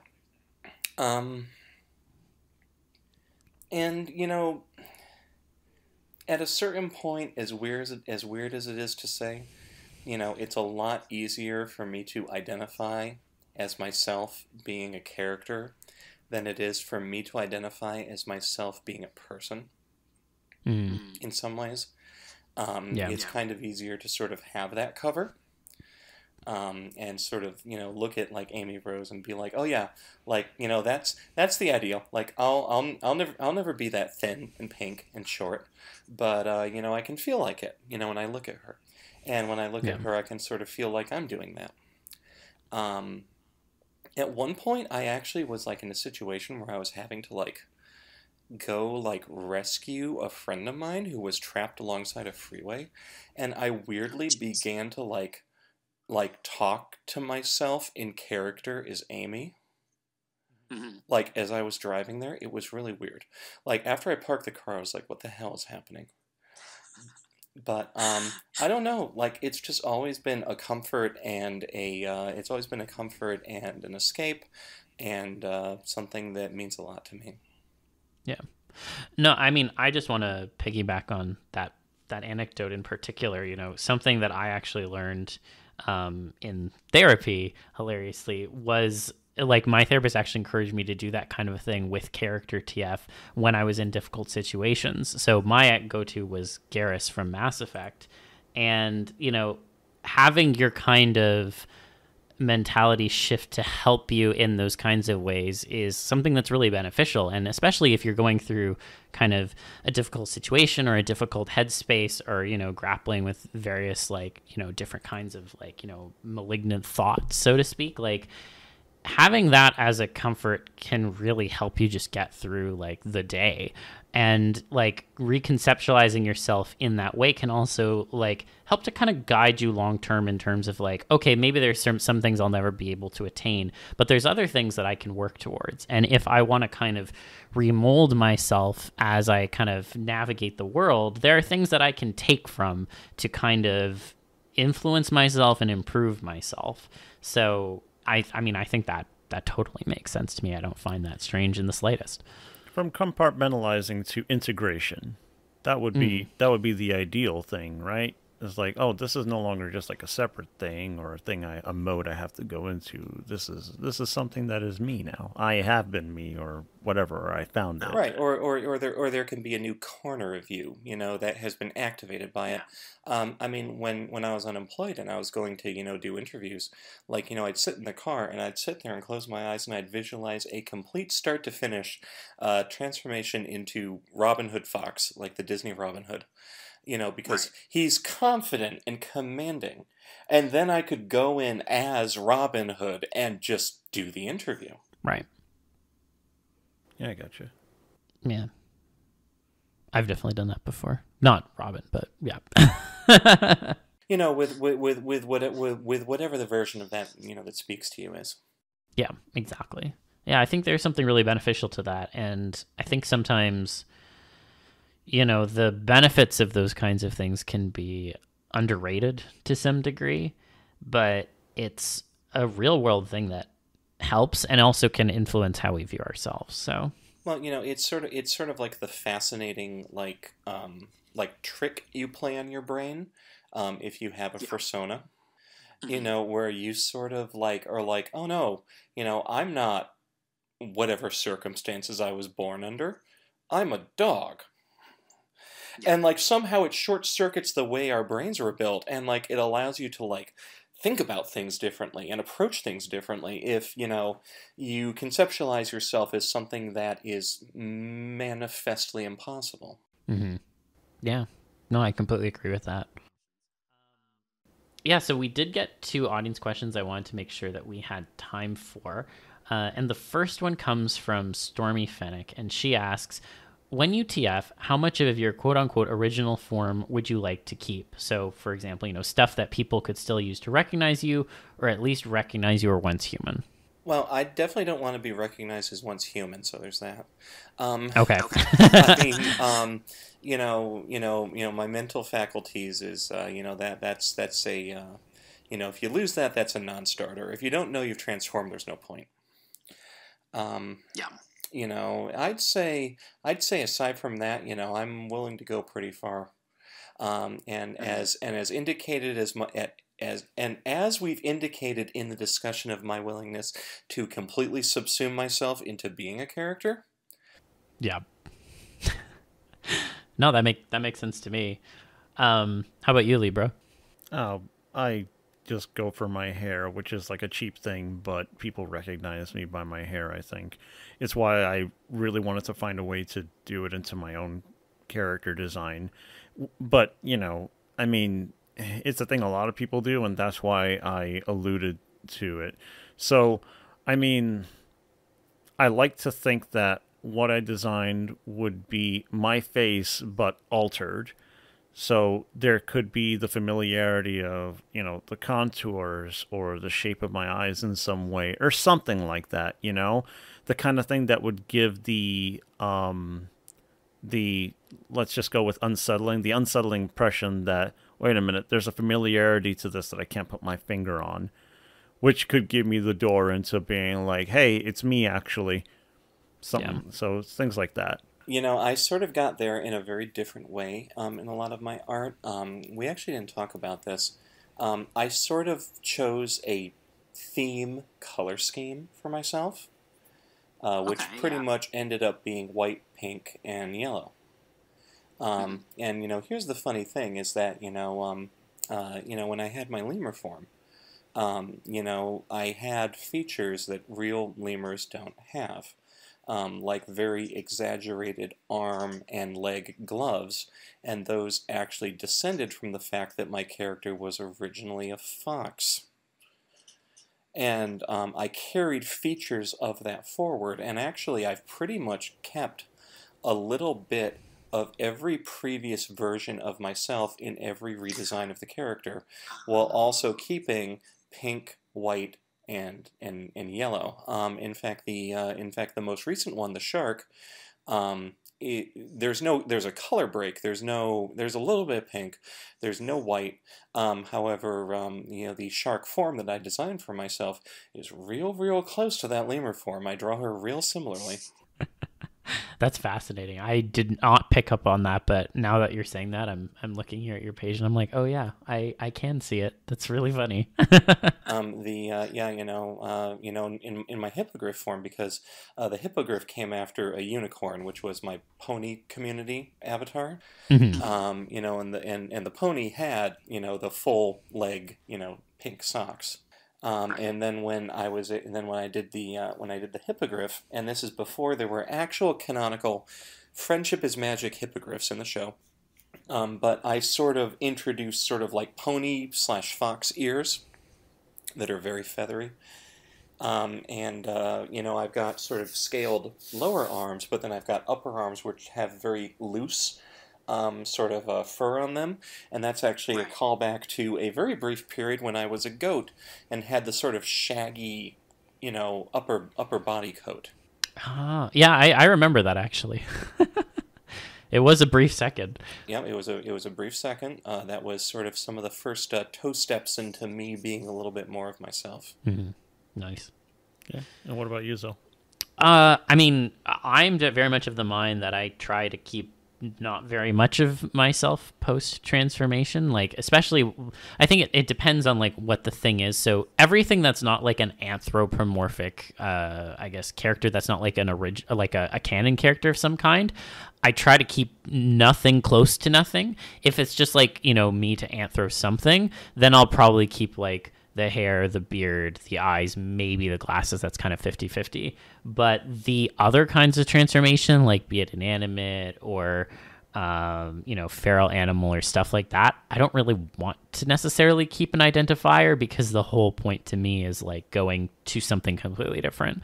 So it's really just the anthro transformations where I might keep stuff that's identifiable, I find. Yeah, okay. Gotcha. Yeah. And the other question I have here is from Other Side, and it's a question about sequences. So Other Side asks, when you create sequences, do you start with the first image, then the last image, and then do the in-betweens? Or do you improvise and go in various other orders based upon the vibes of the piece? It's definitely the second answer. I literally have to approach it differently every time. Mm-hmm. Generally doing the first, and then, I will sort of very, very loosely do poses, and then I'll sort of get a little bit further in the final one, and sort of solidify up some details, and then sort of start narrowing the previous images down in that direction. However, this is an incredibly time-consuming and tedious task, which is why a lot of transformation artists don't like to do sequences, and you shouldn't ask them to. Yep, I completely agree. How about you, Libra? It depends. So, similar answer. I have started sequences based on single images that I really like and then want to expand on. Or, I drew like a few things, but, I actually want to connect them better now. Stuff like that. Mm-hmm. I don't really go into planning a sequence unless it's, unless I'm really just intent on the idea, or unless I was commissioned to do it, in which I have to plan something. Mm-hmm. And it also depends on how much I have the result visualized, because depending on how much brain power that's going to take will also depend on the order I do things in.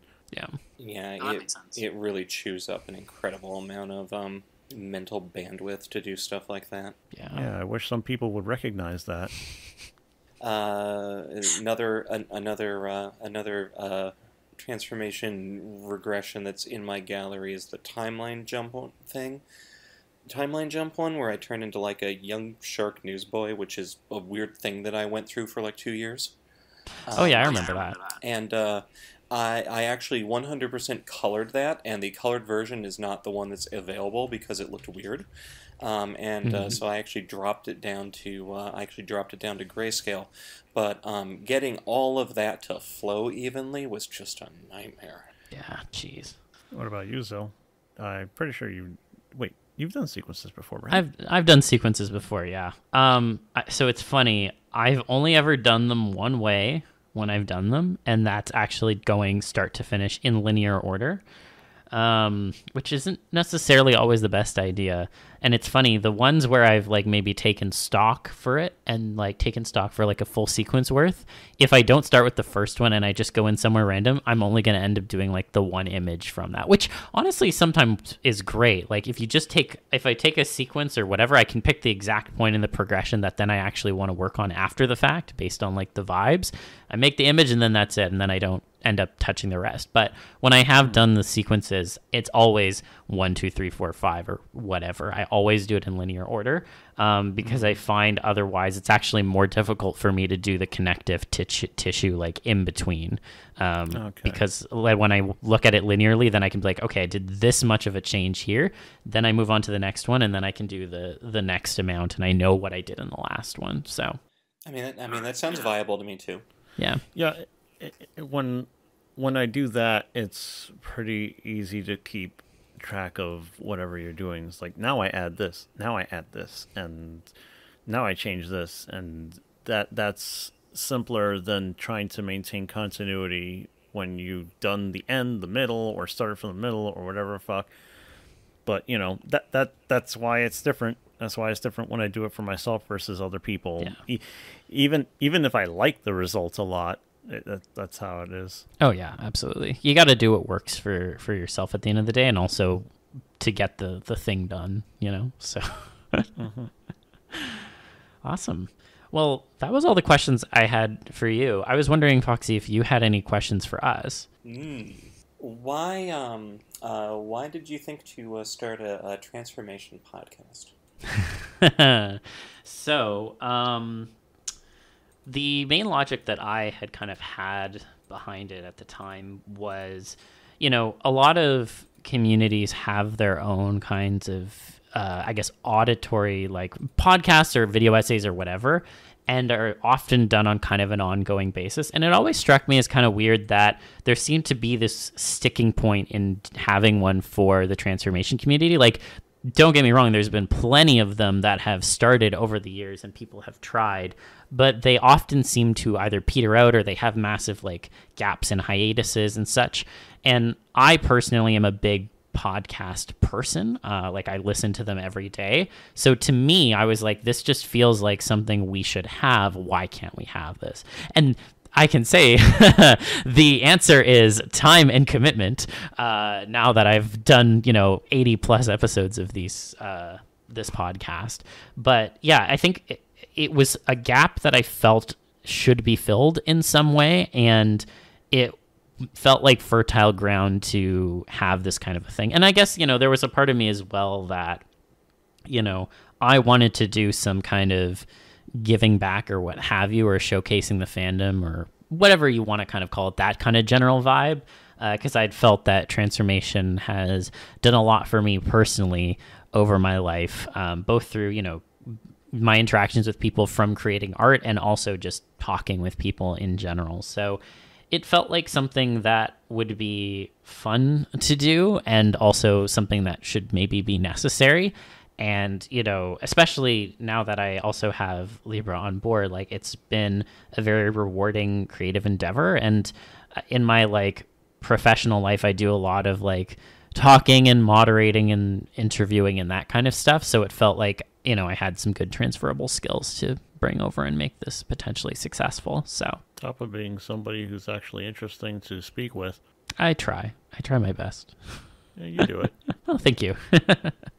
Look, it may sound conceited or whatever the fuck, but come on, man. If you're not interesting enough to listen to, then there's like nothing to do.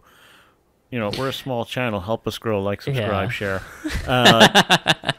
just like if you got nothing to say and you can't do it confidently, then what the fuck are you doing? That's very true. We have an audience, no matter how big or small, and that's because there's something to offer for people. Yeah, I definitely think it's a good idea to sort of have a venue for artists to express themselves outside of the art, which is something that we don't usually get to do. Yeah. Yep. Putting out a journal and just typing out things can be not great for a lot of reasons. Yeah. And you're right. That is a good point. There has to be more ways that we can communicate with the people who come around and hope to see more, want more, whatever the fuck, the audience. Yeah. So, and I also just want to add on, because I forgot initially, but I think that hearing people talk about it is something that is very alien to a lot of people, because we have our online conversations, we have our own thoughts, but you don't necessarily hear people talk about transformation. And so, if anything, there are people who obviously can't go to conventions or can't meet up with people or anything. And so I would hope that this is kind of at least some sort of a substitute to be like, this is, we're talking about this. It's a normal thing. There's lots of people who are involved with it. And, you shouldn't necessarily feel alone in that interest, because, you can hear people talking about it every week. So. And it doesn't always have to be horny. Yes, that is also true. There have been plenty of non-horny discussions. So, Yep. Yeah.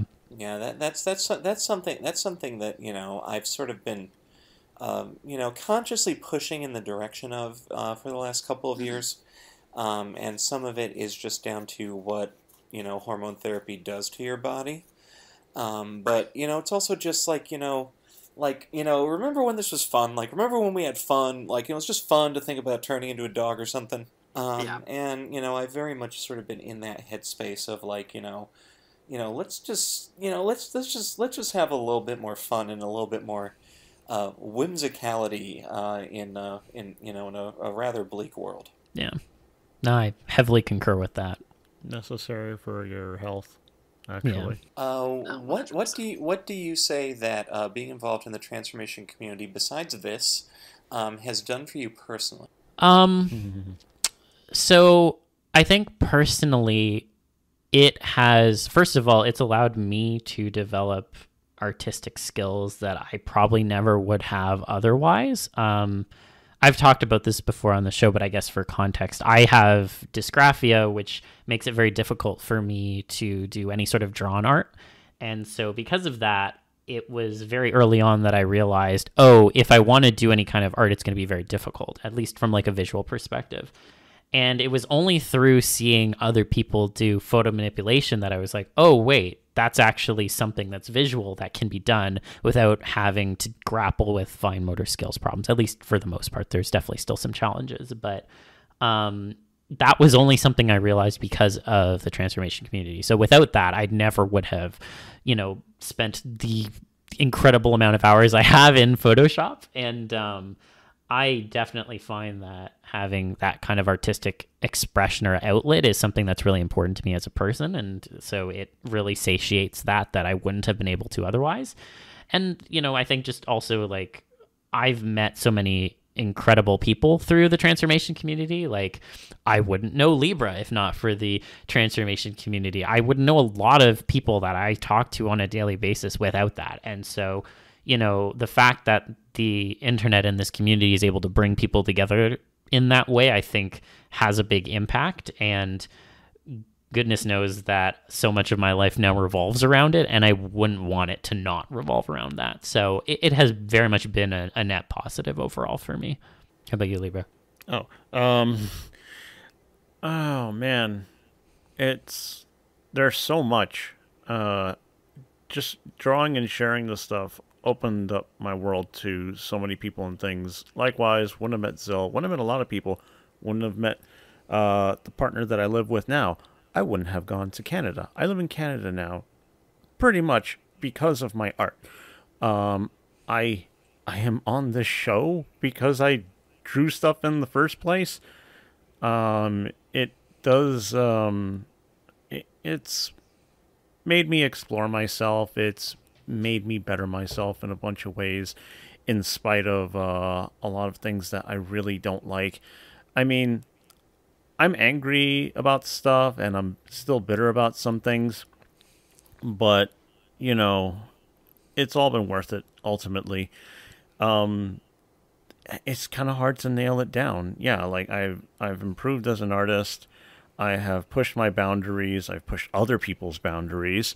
And I've just feel like I've been able to have a better, not better, but I mean, like, a meaningful impact on others that I didn't know I could have. And with just trying out experiments, social and otherwise, it's been possible for me to actually, I don't know, people said that I've helped them, and I'm just like, well, holy shit. I mean, I'm glad I could. I like to, but to get that kind of reaction from people is really something, and it's more than I would have ever expected to achieve. I don't think a lot of us ever really have the expectation that somebody will come to us one day and be like, oh, because of you, I was able to do whatever, and I appreciate that. So that's really fucking cool. And I think a lot of people live to do something like that in some capacity. Some people want to do it, you know, through some kind of social work or through, I know, but like law enforcement, some people do want to be police officers to help people. Some people want to be doctors. You know, those kind of things are coveted positions. Explorers, astronauts, scientists, stuff like that is really in the service of other people. So, you know, if you're not any of those things, maybe you don't feel like you're really succeeding, but this actually gives me some of that, and that's very fucking cool. And I wouldn't have had it if I didn't decide to explore a kink and confront my shame about it. What do you know? Yeah, it's absolutely amazing how, like, through this community, despite all the bullshit and the constant requests for free art and people who can't type, like, you know, you can reach people, and, like, you know, I told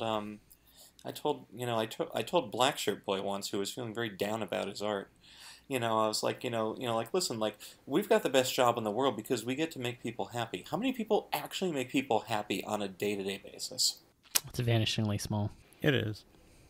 But, you know, that's why I appreciate the question, and that's another reason that, if you don't mind me bringing this up too, I am very glad, and I feel, I'm glad and I'm grateful that I get to be a part of this project, because I've had so much to say, and I think that other people need to hear it. I think I'm going to feel like the one on the outside for I don't know how long, but this is my opportunity to hit the notes that I think some people really want to hear. It does feel good when I have those few people be like, hey, I thought I was the only one that felt that way, but you did too, and I'm glad I got to hear it. Yeah. Because people like me could use people like me sometimes. Oh, yeah.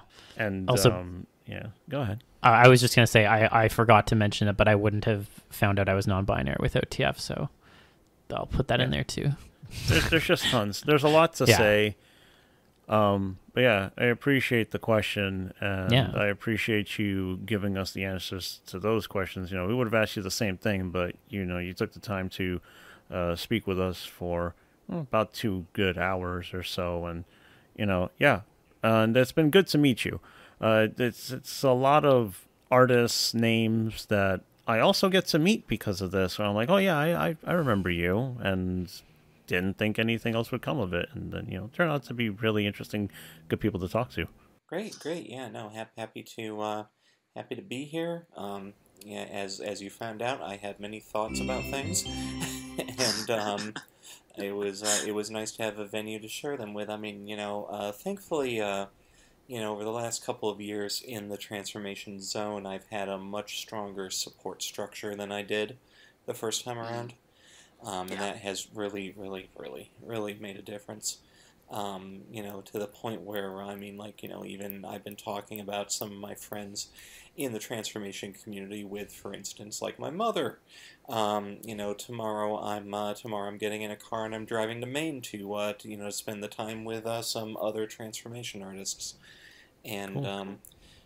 Overall, I would say that this has probably been, through the ups and downs, the most important positive influence in my life. And if I can bring a little bit of that to someone, or I can draw something that they always wished that someone would draw, or I can draw something that's a very, very niche thing that that they're very into, then that really makes me happy. No, that's awesome, and I'm really glad to hear that. So I guess, if people are looking to find you on the internet, I want to make sure you get a chance to shout out where you can be found for those who aren't familiar with your work. It's very easy. I pretty much evacuated Twitter when it started exploding, so like I'm on Fur Affinity. Come find me. Yeah. That's pretty much it. My username is Foxxy TF 2X's FOXXY-TF. And if you want to see what myself and my friends who like to pretend to be teenagers in the 90s are doing, we now have a Fur Affinity account for that. That is Summertown_Mall, both capitalized. And you can access that from my profile as well, and you can see us pretending to be teenagers, again, as everyone wishes to. Yeah. Awesome. No, that's great. Perfect. Well, thank you so much again, and thank you so much to everyone for listening. I hope that you enjoyed listening to this as much as we did recording it. I'm really looking forward to what the rest of Season 5 will bring for everyone, and I hope that you enjoyed the MFF recording last week. But in the meantime, I hope that you all have a wonderful week, that you stay healthy, stay hydrated, keep an open mind, and stay TFy, and we'll see you back again for more TF goodness in the future. Back in the abyssal darkness with you. Thank you, patrons, for sticking it out with us. Yeah. Every other listener. Share with your normie friends. Do it. That's right. Scare a couple of normies. Yes. I have scare them. No, I will help induct them. I've done it before. I have actually. If you want, this can be threaded back into the episode. Two hilarious stories about that. Well, one, every normal friend I've ever known who I've shown my transformation art to was just like, "This is great. I love this." Yep, that's amazing. Which has happened more than once. But then I was in college at the University of Central Florida in like 2005 or 6. Mm-hmm. And there was this real nice guy from Ohio named Johnny, and he just had this real distinctive way of talking, And so I was walking with him one day, and he's like, "Oh, I'm thinking of making a movie about a werewolf." And I'm like, "Oh, okay." And he's like, "Have you ever heard of a site called transfer.com?" Oh my God. And literally, I went pale. And I was like, "No." And he was like, "Oh, real interesting art there." I'm going to tell you right now, one of my old friends, who I was just like, "Okay, listen, man, I know you stay at my house for like weeks at a time, a week, maybe sometimes a week and a half, all right? I have commissions I need to do. Here's what it is, and here's why," right? And mind you, I've never brought this subject up before. I didn't expect like a big deal, but I just wanted to tell him, because hiding in my small space, like, "Oh, don't look at my screen for like hours at a time, okay?" Yeah, completely stupid. So I'm just like, hey man, all this stuff. And then he's like, "Oh, you do that stuff? I know about that stuff." I'm like, "Really?" He's like, "Yeah," and then started listing artists. I'm like, I cannot fucking believe you too. Of all things. But, that's how it is. Sometimes they're into it. Sometimes they know about the outskirts of it, and sometimes they end up finding out about it, and then they start playing with it, and then they either will begin to understand or be into it on some level. Yeah. All right. Well, awesome. Thanks everyone. Go out and turn into something cool. Hell yeah. Later on.